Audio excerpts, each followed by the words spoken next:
The world is a web of connections. Sometimes a tiny event can ripple outwards, causing vast unforeseen changes. This is the butterfly effect, a concept simple in its telling, yet profound in its implications. One small action, countless reactions. A chain begins, often unnoticed. Imagine a farmer in rural China.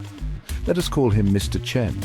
He works hard on his small plot of land, wanting to grow more crops to better feed his family. A reasonable, understandable desire.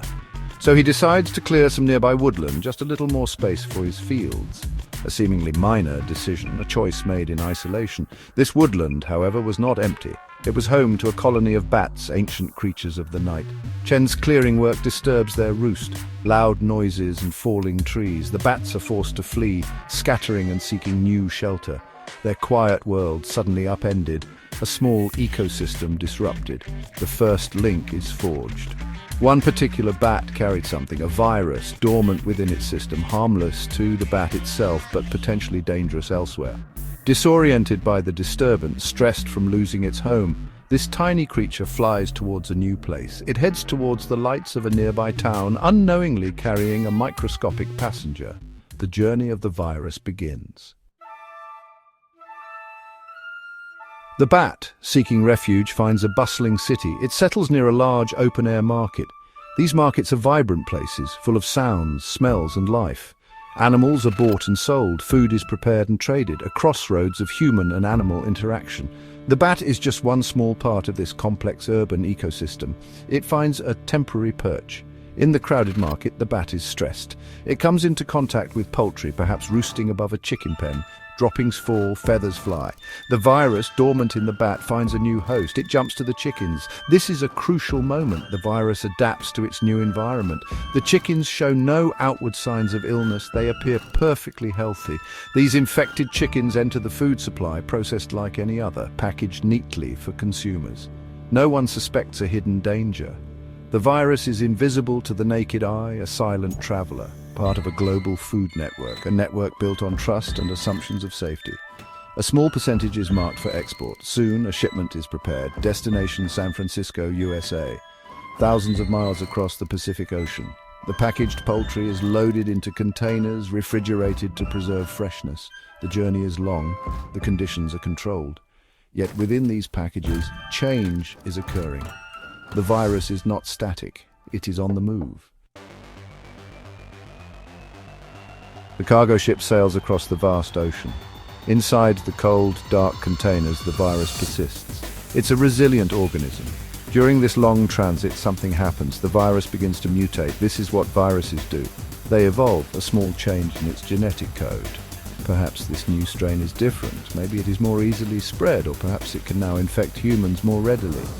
This mutation is a random event, a biological lottery. The shipment finally arrives in San Francisco. It passes through the port. Standard inspections are carried out. Officials check for visible contamination, testing for known pathogens, but this new mutated virus is unknown. It slips through the checks undetected.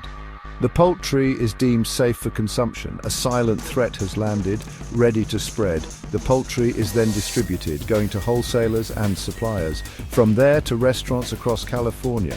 Chefs receive the product, seeing high-quality chicken. They begin to prepare dishes, marinating, cooking, plating. Customers order these meals, enjoying the food unaware. The virus is now entering the human population, one meal at a time.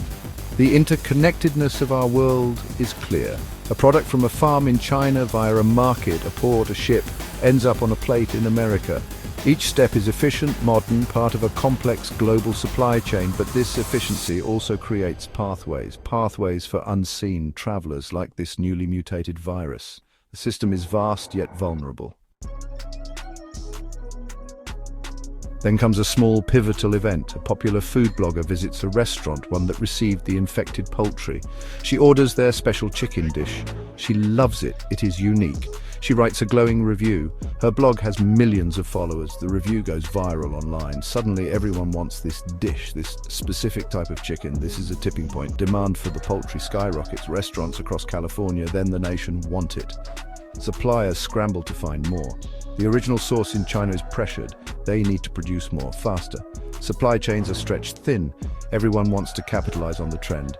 The focus is on quantity and speed of delivery. The system groans under the strain.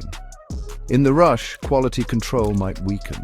Perhaps more infected batches are overlooked or new contamination occurs in overwhelmed facilities. The virus, now adapted and spreading, finds more hosts. People start getting sick, a few cases at first, then more.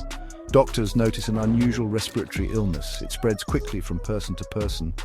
The numbers grow, a public health crisis begins to unfold. Hospitals fill, fear spreads, experts investigate. They trace the illness back to the restaurants, back to the poultry, back across the ocean to the distributor, further back to the processing plants, to the market, to the chickens, to the bat, and finally to Farmer Chen. His simple decision to clear a small piece of land, a single flap of a butterfly's wings, it set in motion a chain of events spanning continents and cultures. A stark reminder, in our connected world, no action is truly isolated. The butterfly effect is always at play.